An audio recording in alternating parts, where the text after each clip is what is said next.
Bem, irmãos, paz do Senhor para você. Estamos aqui, né, para darmos continuidade ao que nós começamos a falar na carta de Tiago, capítulo 3. Hoje nós vamos falar um pouquinho mais dos versículos 9 a 12 do capítulo 3 de Tiago. Ainda não é o fim do capítulo 3, mas é o fim de um tema abordado por Tiago no capítulo 3, que é o que a gente tem tratado aqui do poder da língua. A gente viu que a língua tem... Primeiro a gente viu a responsabilidade que a liderança, né, que os líderes têm com o uso da sua língua. Depois a gente viu que a língua ela tem o poder de dirigir. Num outro vídeo a gente viu que a Bíblia, que a língua tem o poder de destruir. E nós vamos fechar essa ideia hoje, né, sobre o poder da língua. Tiago, o título vai dizer os pecados da língua. A gente vai fechar a ideia falando do poder de deleitar. A língua, a gente vai finalizar essa ideia mostrando para você que apesar de, por natureza, a língua ela ser um instrumento de destruição, de direção ruim, quando não adestrada e domada, a gente vai ver que a língua ela também pode ser um instrumento e ela tem poder de trazer deleite, proporcionar prazer, refrigério, né? Nos versículos 9 a 12, a gente vai ver mais duas ilustrações que Tiago vai fazer acerca da língua e que a gente pode trazer nessas ilustrações algumas aplicações práticas de como essa língua ela também tem poder de fazer coisa boa. Antes, eu quero te pedir para que você nos ajude se inscrevendo no nosso canal, compartilhando os vídeos da igreja.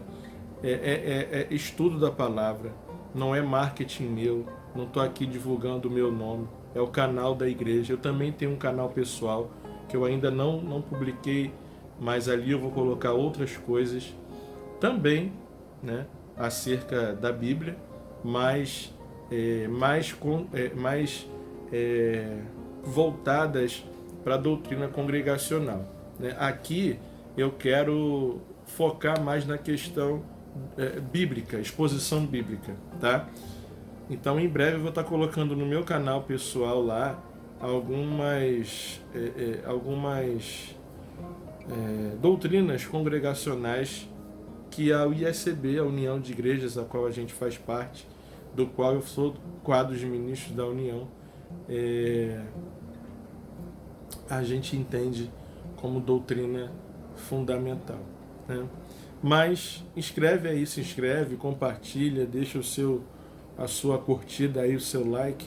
É importante esse feedback para a gente saber, né, como é que a gente está, se você está gostando, se não está. Então, irmãos, vamos ler os versículos 9 a 12 de Tiago. Tiago 3, versículos 9 a 12. Com ela, a língua, com ela bendizemos ao Senhor e Pai, também com ela amaldiçoamos os homens feitos à semelhança de Deus. De uma só boca procede bênção e maldição. Meus irmãos, não é conveniente que estas coisas sejam assim. Acaso pode a fonte jorrar do mesmo lugar o que é doce e o que é amargoso? Acaso, meus irmãos, pode a figueira produzir azeitonas ou a videira figos? Tampouco fonte de água salgada pode dar água doce. Sobre o poder maléfico da língua, a gente viu nos vídeos anteriores. Poder de destruição, poder de direção para o mal, né? Principalmente no vídeo que a gente fala sobre o poder de destruição, a gente foi bastante exaustivo nisso, né? Agora eu quero aqui ressaltar, dentre as analogias que Tiago traz para nós, coisas boas que a sua língua, que a nossa língua tem poder também, né? Tiago vai fazer duas analogias, duas ilustrações no finalzinho do tema dos pecados da língua. Ele vai falar que a língua se compara também a uma fonte e a uma árvore. E aí a gente precisa pensar nessas ilustrações, fonte e árvore. Vamos primeiro para a fonte. Pensando em termos de Palestina, ambientes em que Jesus andou, ambientes desérticos, áridos, secos, né? Uma fonte é um lugar onde os sedentos, os cansados de viagem, chegam e encontram alento, vida, força, ânimo, coragem para prosseguir a caminhada da vida. A fonte, ela, muito mais do que símbolo de vida, também é símbolo de refrigério, de alimento, assim como a árvore. Então, essa ilustração da fonte, para nós, é muito importante para que nós entendamos que a nossa língua, assim como a fonte simboliza alento, vida, força, ânimo, coragem, a nossa língua também pode ser esse símbolo de fonte, de alento, de vida, de coragem, de refrigério. É importante nós pensarmos nisso também. A gente tem um exemplo bíblico de Agar. Lembra de Agar? Concubina de Abrão, que deu à luz a Ismael. A gente tem uma passagem, depois você lê com calma, Gênesis 21. Gênesis 21, a partir do versículo 15, por ali, você vai ver a passagem na vida de Agar em que ela, depois de sair da casa de Abraão com Ismael, a água do cantil se acaba, do odre, né, se acaba. E aí ela está no deserto, o menino começa a chorar, e chorar, e chorar, de sede, de fome, não tinha mais água, e ela, não querendo ver o menino morrer nas mãos dela, ela se afasta do garoto, deixa o menino chorando, e fica angustiada. Sem esperança, ela se senta longe e vê ali o seu filho chorar, espera ela até que ele chore até a morte. Porque ela não tinha coragem de ver morrer na ânsia de sede. Mas acontece algo na vida de Agar, que é uma experiência que muda a vida dela por completo. Do céu, o anjo de Deus lhe fala que havia uma fonte, e uma fonte começou a jorrar, uma fonte de água, perto de Ismael. E a esperança brotou na alma daquela mãe. A vida floresceu do seu peito. E o futuro, que já era incerto, que já era um futuro de morte, se torna novamente vida para ela. Assim é uma palavra boa, irmãos. É da mesma maneira. Quando você encontra uma Agar sem esperança, esperando a morte, sem perspectiva de vida, assim como aquela água colocada por Deus ali para a salvação de Ismael, e para a renovação da esperança de Agar, a nossa palavra tem o mesmo poder de, sendo boa, trazer alento em meio ao cansaço, trazer esperança em meio ao desespero. Ela traz vida diante da morte, irmãos. Nós estamos vivendo aí uma situação em que está todo mundo batendo a cabeça. Mas uma palavra boa, uma palavra de Deus, pode trazer vida para quem está à beira da morte. Ah, pastor, mas a pessoa pode morrer. Eu não estou falando de morte física. Não estou falando de vida física.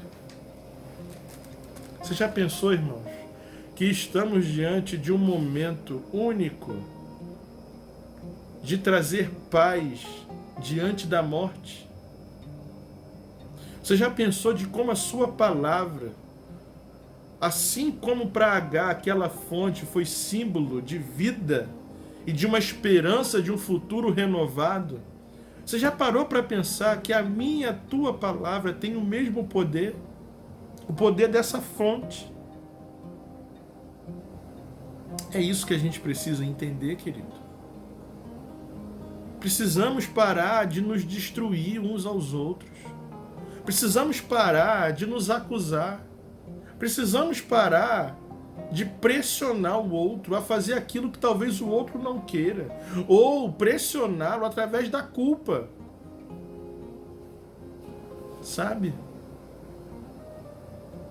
É isso que a gente precisa aprender com Tiago. De uma fonte de água doce não pode sair água amargosa. É contraditório, é hipócrita. Seja uma fonte de água boa na vida das pessoas. Que as pessoas queiram estar com você, não pelo que você tem, mas pelo que você é, pela palavra que você tem. Como você é conhecido, querido? Como você é conhecida, querida? A segunda ilustração que Tiago vai trazer é da árvore. Ele fala da figueira e da videira. A árvore fala de fruto, e fruto fala de alimento. Um fruto renova as energias, é vitamina para o corpo, renova as forças, a saúde, aumenta a capacidade de viver, tem proteínas ali. Nós podemos alimentar as pessoas com uma palavra boa, uma palavra vinda do coração de Deus, uma palavra de consolo. Quantas pessoas, irmãos, estão desesperadas, sem alimento? E a minha e a sua língua pode ser esse alimento da palavra de Deus. Será que a gente consegue tornar este animal indomável, domável pelo poder da palavra de Deus? Será que as pessoas podem encontrar deleite nas nossas palavras? Será que as pessoas sentem prazer de estar conosco por conta das palavras que nós proferimos, que trazem paz, alimento, vida, força, refrigério? Fruto também fala de um sabor especial. Nós podemos dar sabor à vida das pessoas pela maneira como nós nos comunicamos com elas.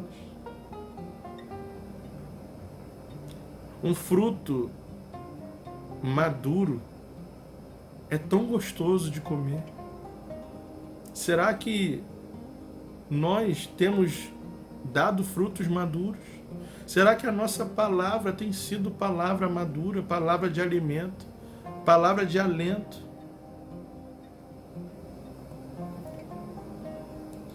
Três ilustrações da natureza demonstram a pecaminosidade do praguejar, Quais são essas 3 ilustrações, pastor? A ilustração da fonte, a ilustração da figueira e a ilustração da videira. E aí você vai me perdoar, querido, eu vou precisar dizer uma verdade incontestável aqui. O cristão genuíno não contradirá sua profissão de fé com o uso regular de palavras imorais. Efésios 4:29. Não saia de vossa boca nenhuma palavra torpe, mas aquela que seja boa para edificação.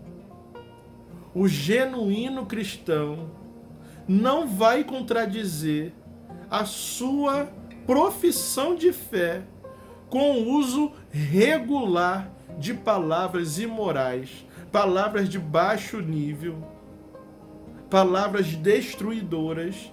Não, irmãos, não é bom que seja assim. Na verdade, não é assim. Tiago vai dizer isso. Não é conveniente que estas coisas sejam assim. Eu vou dizer novamente para você que o cristão genuíno não vai contrariar a sua profissão de fé, dita pela sua própria língua, ele não vai contrariar com o uso regular, constante, de palavras imorais, destruidoras. Eu não consigo conceber a ideia de um cristão fofoqueiro, maledicente. Porque a palavra de Deus diz que pessoas como essa o Senhor abomina, o Senhor detesta. Como é que pode? Como é que pode? Então não pode. Então não pode. Dá para você entender que não pode? Não pode, irmãos. Quando isso acontece, é um acidente. É uma falha no percurso. E o Espírito Santo nos incomoda de tal maneira que vai atrás de nós, e aqui ele está dentro de nós, ele vai nos impulsionar a reparar o dano. A principal marca de um cristão maduro é ser parecido com Jesus, o varão perfeito. Uma das principais características de Jesus é que quando uma pessoa chegava aflita perto dele, saía animada. Lembra lá da mulher samaritana? Saiu animada, restaurada, com um novo entusiasmo. Querido, eu quero finalizar esse estudo deixando 5 perguntas para sua reflexão. Quando as pessoas chegam perto de você, elas saem mais animadas e encantadas com a vida? Elas saem cheias de entusiasmo, dizendo que valeu a pena conversar com você? Você tem sido uma fonte de vida para as pessoas? Sua família, ela é abençoada pelas suas palavras? Seus colegas de escola e de trabalho são encorajados com a maneira com que você fala?